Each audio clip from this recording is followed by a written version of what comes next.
Hello everyone, and this video is something that's been in the works for a while. Recently I got some really interesting questions from Iwfan53. Now, for those of you who don't know, they recently did this absolutely fantastic series on DeviantArt, basically a series of short stories that are an ultimate take on the Reynard City canon, if you like. And we're going to get into it with the questions he asks, so we'll get on with that here. But yeah, I'm really chuffed when anyone puts effort into something like this, and I really hope to see more things like this in the future. But all right, let's get on with this. Okay, so our first question.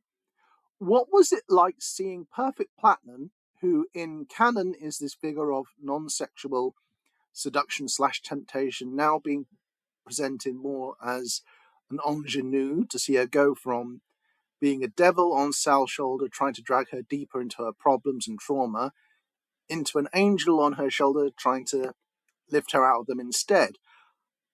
I think to be honest, I think this is where fanfic and sort of fan creations are brilliant, because you found an angle that I wouldn't have thought of, and to be honest, wouldn't have particularly given it that much thought.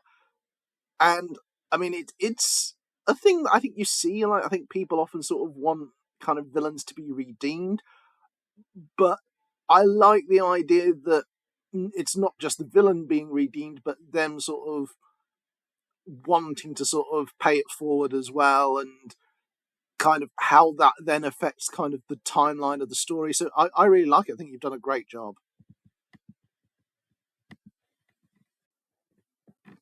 Okay, so this next question.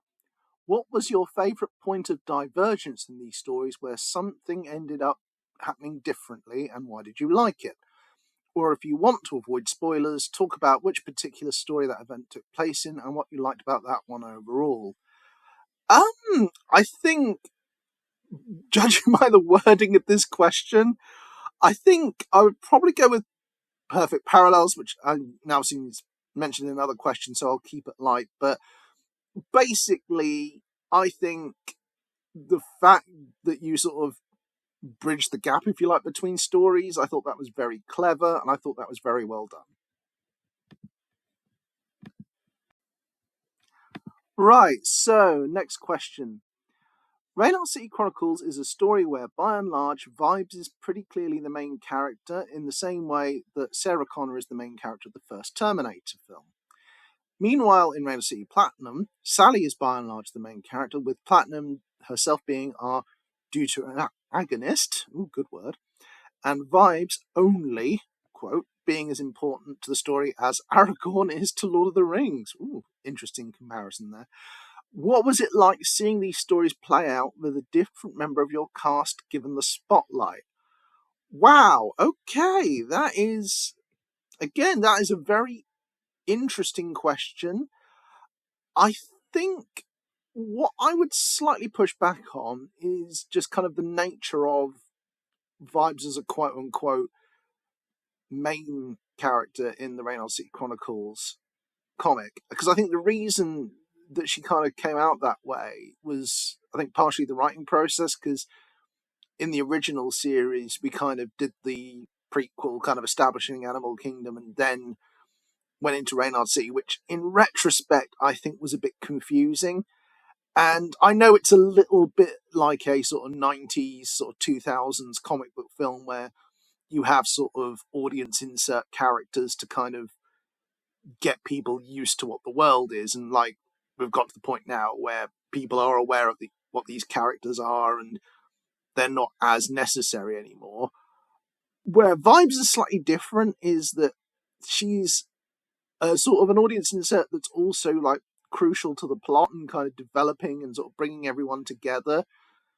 So yeah, she's kind of crucial to that particular story. And I think what's interesting, because of course your story has the advantage in that the world is established, so you can, like you say, put your twist on it, and I think in order to have the divergence, you kind of have to have a thing to diverge from. I mean, I would also push back a little bit, because I would say that Sal gets quite a few sort of central spotlight stories and moments. I think issues 2 and 3 in particular, I think she's very central. I think there are also later issues which I can't really talk about because of spoiler reasons, but I would argue she's actually quite a prominent character. And I think that, using your term, deuteragonist, I think she's at the very least a strong supporting character. So, I mean, looking at your question again, I would push back a little. Not that I disagree. Yeah, I do agree though that it was interesting sort of seeing your approach, and I think part of this, and I think we'll probably talk about it again in a minute, is the change of medium is a factor. And I think when you're doing it in this short story style, which is absolutely amazing, I think it is a lot more character focused. I think it explores things in a way that arguably you can't do as much in, like I say, a graphic or sort of visual medium. But obviously visual media, however you want to put it, there's the advantage of being able to tell stories in images and kind of being able to allow audiences to kind of, sort of infer things and kind of show it through visuals rather than going in depth. But I think the way you do it with characters, I think is really impressive. Okay, this next question we kind of referenced before. So, what was it like reading the Perfect Parallel story, which involved the Reynard City Platinum version of the cast crossing over with the Chronicles originals? Yeah, that was interesting. I think that was a very clever plot line. I think it was a really good sort of take on both, like I say, your character, and it showed, I think, the level of knowledge you have for the comic, which is really impressive. And I think the fact that you sort of made the narrative from it, the fact that I think it was something like 7 parts, which, just the sheer sort of scope and ambition was just really impressive. So, yeah, I don't really have much to add apart from well done. Right, so here, let's have a look. Is there any plot beats, character traits, etc. from the Reynard City Platinum version of the story you could have had a chance to adapt / borrow and include in Reynard City Chronicles, now that you have seen how someone else attempts to depict your characters and the world their adventures take place in? Yeah, I take your point. This is interesting because it takes me back to, I read somewhere, I forget if it was directly quoted from Terry Pratchett, but he deliberately didn't read fanfic because he didn't want to be directly influenced, and it was very much about wanting to kind of write his own thing. I don't want to go that far. I'm curious. I want to see kind of what people's different takes are, and I do this roleplay forum with the awesome Van Hikari, and it's fun to explore different stories. It's fun to do crossovers, and I think from that, I think we've kind of changed things a little bit and sort of consciously changed things. I think the thing is, a lot of things have kind of changed the story over the years. So my answer would be yes, in a way, but it wouldn't be consciously. I don't think I would sort of go, oh, all right, I am definitely including that. I would just kind of reserve the right to kind of look into that, I suppose, because I think that is the double-edged sword. That being said, I like the fact that, and I think I've mentioned this before, I like the fact that people have different interpretations. I think you have to be a bit open-minded. I mean, I'm going to use, obviously, I think because it was such a big influence, I'm going to mention Sonic, but if you look at the different versions of Sonic there are out there, and I know some people are very much like, oh, this is the canon and you cannot move from the canon, but as someone who's an older Sonic fan, like, I've seen him go from sort of Looney Tunes goofy to sort of darker to kind of, you know, a different kind of start, sort of sitcom goofiness, and then sort of multiverse stories. And the thing is, I mean, the film version, they're all different, and they can all work, and they can all be valid.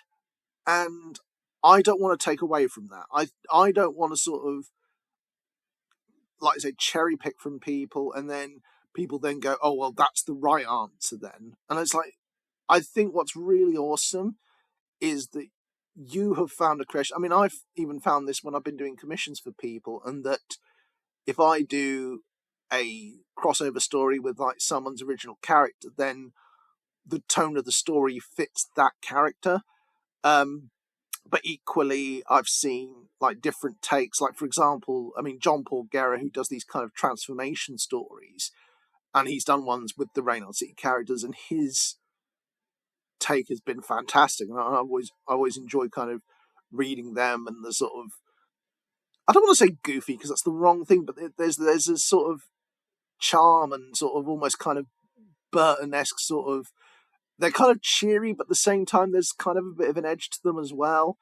And I mean, I don't just mean this for the Reynard City characters. I mean, there's lots of other sort of like the Crash Bandicoot characters, and like all kinds of different characters that he's done, and I really like what he does to them. And I want to see, like when we do like the original character runs, like, and seeing what people come up with the original characters. It's fascinating.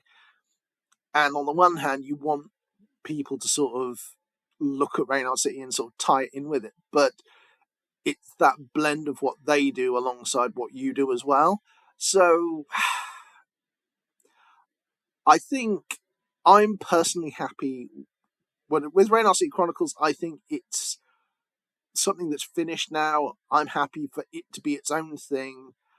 And yeah, you can look at it and say, oh, you could have done this, you could have done that. But what I will also say, as someone who has worked on this kind of project and has worked with different people, it's also done. Like, I wanted to finish off this story for such a long time. And yes, you can say, oh, you could have done this, you could have done that. And you wouldn't be wrong. But equally, I'm glad it's my story, if you like. And I don't mean this in an arrogant way. I don't mean it that, oh, I am the Lord High creature. It's also just that I presented this story, and obviously the artists put their stamp on it as well. So I don't mean it in the sense of this is my story in that I was the Lord of everything, but also the people we work with, it's become this symbiotic thing. But the overview, the kind of the framework of it, if you like, is mine. But I think it is its own thing. It is its own structure. But likewise, when you do your thing, it's yours, And I think this will sort of come into some future questions, so I'm going to stop now. Alrighty then, let's see what we've got here. Do you think the Reynard City Platinum stories managed to maintain a good degree of narrative tension, despite the fact that by and large things go better for the protagonists than they do in Reynard City Chronicles? That is a really, really interesting sort of thing to talk about, and it's something which I'm going to try and keep as simple as possible. So what I would say is that because you are doing this in a short story medium as opposed to the comic medium, so in a way it's less intense because you don't have that focus. So my screenwriting tutor, like, his tip was, imagine each word costs £1, because the thing is, I think what a lot of people don't realise, like when they first start writing scripts and screenplays, is that not actually that much on the page when you format it is actually dialogue. And I think a lot of people tend to sort of think of like Kevin Smith or Quentin Tarantino, and they want to sort of have these kind of snappy lines. But you also have to consider like the visual aspect as well, and whether or not the thing that you're saying, like, can you say it in the visual imagery as opposed to just the words? And in the case of comic, there's also the action and I think Edgar Wright had a really good quote on this, on how like it was a film where choreographed fighting was the equivalent of the songs in a musical, and it was about a heightened way for the characters to express emotions. And I really like that. I mean, another great example of that is the Natu Natu dance sequence in RRR. If you haven't seen that, like, just even if you don't see the whole film, which I still recommend you do, like, that sequence is absolutely amazing. And I mean, in answer to your sort of suggestion, it's different choices. Different doesn't necessarily mean better or worse. It's ways I probably wouldn't have gone about it, but it's okay because I can see what you're going for. I think you've taken the stories in directions I never would have chosen. But again, as we said before, this is the beauty of fanfic. I love the sheer depth that you go into, and especially in terms of exploring characters and exploring kind of the issues and moral quandaries connected with the characters. Absolutely amazing. So yeah, I think the answer there is the same but different, which you can argue that's a cop out, but that's what you're getting. Cheers. Okay, so this is our final question. Were there any moments in Reynard City Platinum you wish the story was able to be conveyed in the comic book format the way Chronicles was? Any moments that stood out to you as giving an especially clear picture in your mind's eye as you read them? I mean, yeah, there were plenty of sort of moments. So you've got like the hot and cold robot, which is going to be featured in a future cover. So little shout out to Miss Pink Stripes there, who's currently working on that. I think, again, kind of having alternate versions of things, like a different version of the El Paso Grande fight. I mean, that would be cool. I think, again, looking at kind of the parallel story and sort of how you depict sort of these characters and how you differentiate them from the Chronicles characters would be quite an interesting thing to do visually. I think there's a few elements to it. I think the idea, again, this idea of having a sort of, and this is where I think has been a bit of a challenge with commissions, is that you have to sort of remind them, right, normally this character is presented as a villain and we need you to do the version that isn't a villain, and it takes a little bit of explaining. So that's a fun challenge. Thankfully, I think because we've had a few pictures since then, it's been a bit easier, and we'll do a little sort of credit shout out after this, I think, because we've had some great people work on this and hope to get some more. So keep an eye out, because we're going to be doing artwork for this series very soon. But like I said, I'll talk a bit more in a minute. But yeah, I think, over the course of, I think, something like 30 short stories, I mean, they're all amazing. I mean, I think, strangely enough, I would say the best aspect is the way you've kind of delved into the kind of the inner monologue and sort of taking advantage of the short story medium in a way that you can't really do in a visual thing. Like that, I think, would be the challenge, because I think to kind of keep the essence of that, and I think this is where kind of adaptation is a challenge, because you have to kind of keep the essence of what someone's doing, but also sort of be aware of the fact that the medium that you're in is different, and therefore what you can do and what you can't do is different.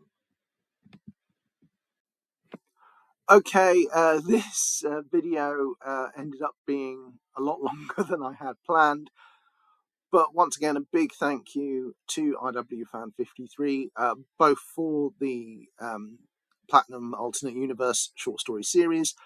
We're going to put a link in the description, so you'll be able to read that. There's a really good series there, lots of interesting stories, and what we're also doing in the process is commissioning artists to do covers for each story. So we've got some more coming soon. But before I sign off here, I wanted to give a quick shout out to some awesome people that deserve it. So you'll see their pictures on screen. So the Endertoonist, Blue Eye, Monty is Fat, Matt 95, Ellie Reynard97. I mean, you guys are just a few people that have done artwork for us, and I'm super grateful for the work you put in. I think there's probably names I've missed as well. And I think in general with the Reynard City project, we've been incredibly lucky to work with some fantastic artists. And I mentioned earlier, Miss Pink Stripes, we will be getting some artwork hopefully from her soon, which is absolutely fabulous. Hoping we will be able to commission more people. But as a quick reminder, we are in the process of doing more PDF versions of these short stories. Each one will have at least one illustration. If you back our Ko-fi, we will be able to commission more people and do it quicker. And yeah, we're literally talking like a couple of quid a go. But also, I should say, whilst we're here, if you haven't read the original stories, if you'd like to do fanfic, if you'd like to do fan art of the comics, I strongly recommend. We have the original series. All of it's available on ReynardCityChronicles.com. Also, John Paul Guerra has done an absolutely fabulous job on our video channel, where you can, just sit and watch the videos of all the issues as well. So you've got that too, plus some really awesome bonus videos on there. And I'll try and remember to put a link there too. But yeah, like I say, this also, I should get out there. Reynard City Chronicles, every single issue is available through our Ko-fi, which is kofi.com/Reynard City shop. Ko-fi.com/Reynard City/shop. Again, link in description. And just a quick reminder, whenever we sell a comic, whenever we do anything like, as I say, crowdfunding, what have you, a cut goes to the artists. They've all worked so hard, and this project doesn't exist without them. But also, as I say, that the fan community, like Iwfan53, like June, who recently got the collection for Ollie, Louis Yamamoto, who got the full collection recently. Oh my gosh, I'm just so chuffed with the work people put in, the fact that while the comic series is done, we do want to do more animation, but that will be coming out soon. So watch this space. Much love. Bye.